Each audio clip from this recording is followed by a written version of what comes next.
When using metal-clad cables, specifically hospital grade, for normal power circuits within patient care areas, it's essential to understand the grounding requirements for the corrugated outer covering and the internal grounding conductors. The answer is yes, the ground running along the inside of the corrugated outer covering is required to be bonded to the outlet box, in addition to the green grounding wire. This requirement is rooted in ensuring a low-impedance ground fault current path, which is critical for patient safety in healthcare environments. The primary purpose of grounding electrical systems is to provide a safe path for fault current to return to the source, thereby tripping the overcurrent protected device such as a circuit breaker or fuse, quickly de-energizing the circuit and preventing electrical shock hazards. In patient care areas, the sensitivity to electrical leakage current is heightened due to the potential for direct contact with patients who may have compromised immune systems or be undergoing invasive procedures. Metal-clad cable offers a robust physical protection for conductors, and the metallic sheath itself serves as an equipment grounding conductor. However, relying solely on the metal sheath may not always guarantee the lowest possible impedance ground fault path, especially in scenarios where the connections between the cable and the electrical boxes are not perfectly secure or become corroded over time. To mitigate this risk, an additional grounding conductor, typically a green insulated wire, is included within the metal-clad cable. This green wire provides a dedicated low-impedance path for fault current. Furthermore, the requirement to bond the internal ground, which runs along the inside of the corrugated outer covering, to the outlet box ensures that the metal sheath is reliably connected to the grounding system. This bonding is typically achieved using appropriate grounding connectors or lugs that are listed for the purpose. These connectors create a secure electrical connection between the metal sheath and the metal enclosure of the outlet box, effectively making the outlet box a part of the equipment grounding conductor system. The combination of the metal sheath, the internal green wire, and the bonding to the outlet box creates a redundant grounding system, enhancing the overall safety and reliability of the electrical installation.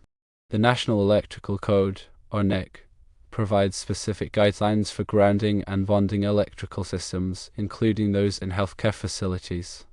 While the exact requirements may vary depending on the specific edition of the NEC and any local amendments, the general principle remains the same to establish a low-impedance ground fault current path.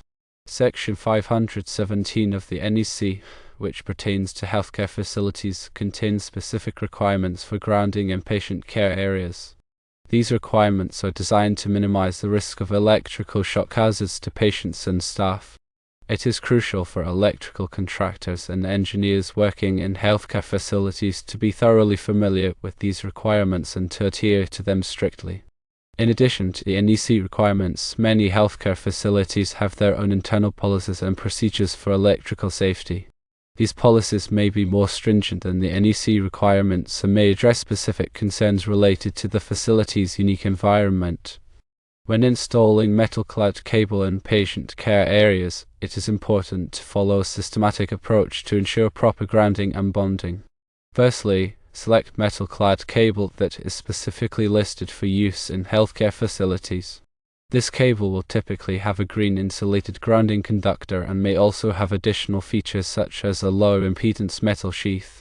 Secondly, install the metal-clad cable in accordance with the manufacturer's instructions and the applicable NEC requirements. Pay close attention to the bending radius and support requirements to avoid damaging the cable. Thirdly, terminate the metal-clad cable properly at the outlet boxes and other electrical enclosures. Use listed connectors that are specifically designed for grounding metal-clad cable. Fourthly, bond the metal sheath of the metal-clad cable to the outlet box using a grounding connector or lug. Ensure that the connection is secure and that the connector is properly tightened. Fifthly, connect the green insulated grounding conductor to the grounding terminal in the outlet box. Ensure that the connection is secure and that the conductor is properly sized. Sixthly, test the grounding system to verify that it meets the NEC requirements. Use a low-impedance ohmmeter to measure the resistance between the metal sheath of the metal-clad cable and the grounding terminal in the outlet box. The resistance should be low, typically less than 1 ohm. Seventhly, document the grounding system. Keep a record of the type of metal-clad cable used, the grounding connectors installed, and the test results. This documentation will be helpful for future maintenance and troubleshooting. In addition to the above steps, it is also important to consider the following factors when installing metal-clad cable in patient care areas. The type of equipment being powered by the circuit. Some equipment, such as medical imaging equipment, may have special grounding requirements. The location of the outlet boxes. Outlet boxes located in wet locations or areas subject to physical damage may require additional protection. The type of building construction. The grounding requirements may vary depending on the type of building construction. The presence of other electrical systems. The grounding system should be coordinated with other electrical systems in the building to avoid creating ground loops. The qualifications of the electrical contractor. Only qualified electrical contractors with experience in healthcare facilities should be allowed to install metal-clad cable in patient care areas. Metal-clad cable is available in a variety of sizes and configurations. The size of the cable should be selected based on the ampacity of the circuit and the voltage drop requirements. The configuration of the cable should be selected based on the number of conductors required and the type of insulation.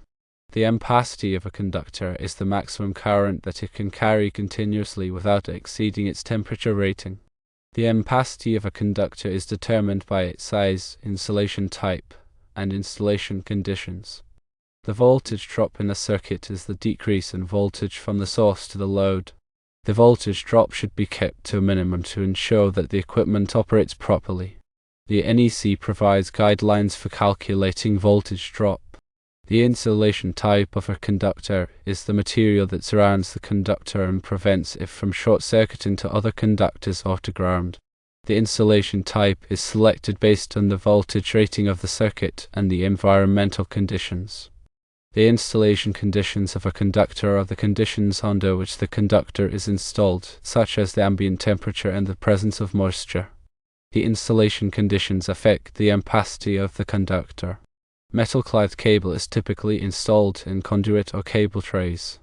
Conduit is a rigid metal or plastic tube that protects the conductors from physical damage and moisture. Cable trays are open metal or plastic structures that support the conductors. When installing metal-clad cable in conduit, it is important to ensure that the conduit is properly grounded and bonded.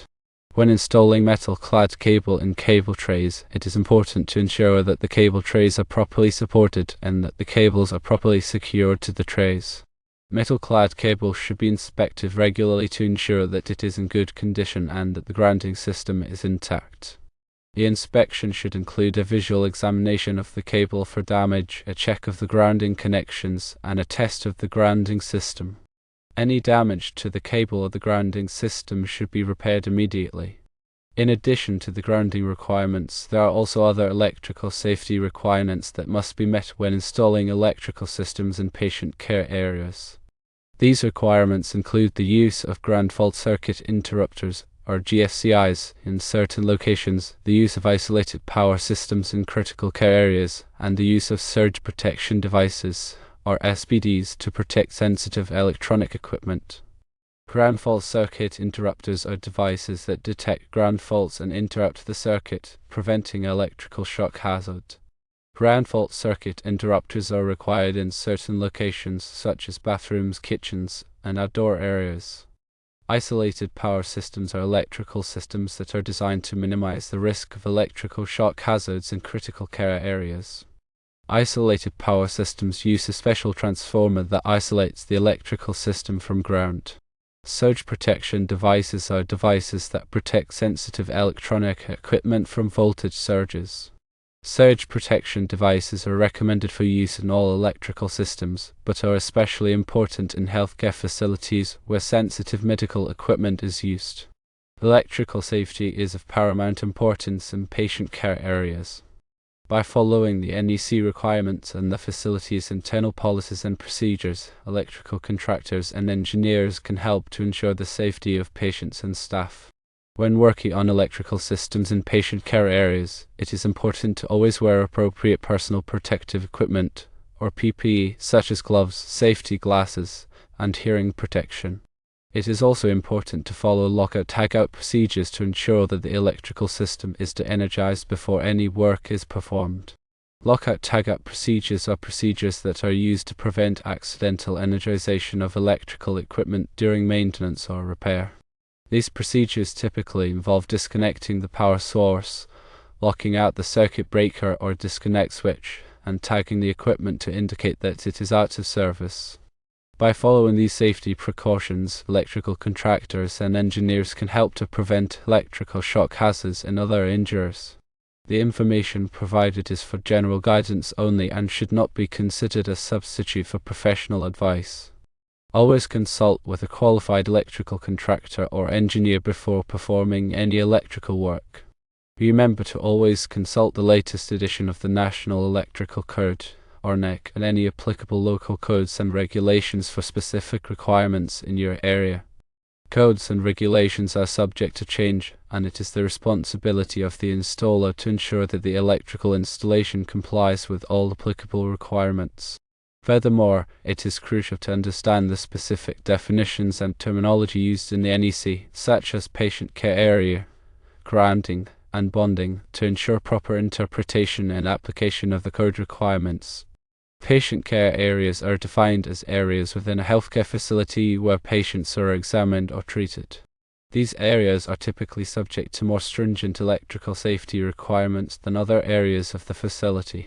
Grounding is the process of connecting electrical equipment to the earth, providing a path for fault current to return to the source. Bonding is the process of connecting metallic parts of an electrical system together, creating a low impedance path for fault current. In addition to the technical aspects of grounding and bonding, it is also important to consider the human factors involved in electrical safety. Healthcare workers should be trained to recognize electrical hazards and to report any electrical problems immediately. Patients should be educated about electrical safety and should be instructed to avoid touching electrical equipment. By addressing both the technical and human factors of electrical safety, healthcare facilities can create a safer environment for patients and staff. It's also worth noting that the requirements for grounding and bonding in patient care areas may vary depending on the type of patient care area.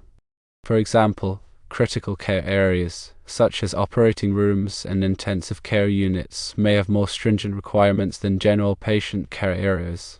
This is because patients in critical care areas are often more vulnerable to electrical shock hazards due to their medical condition and the use of invasive medical devices. Therefore, it is essential to carefully review the applicable codes and standards to determine the specific requirements for each type of patient care area. Furthermore, it is important to consider the potential for future changes in the electrical system when designing and installing the grounding system.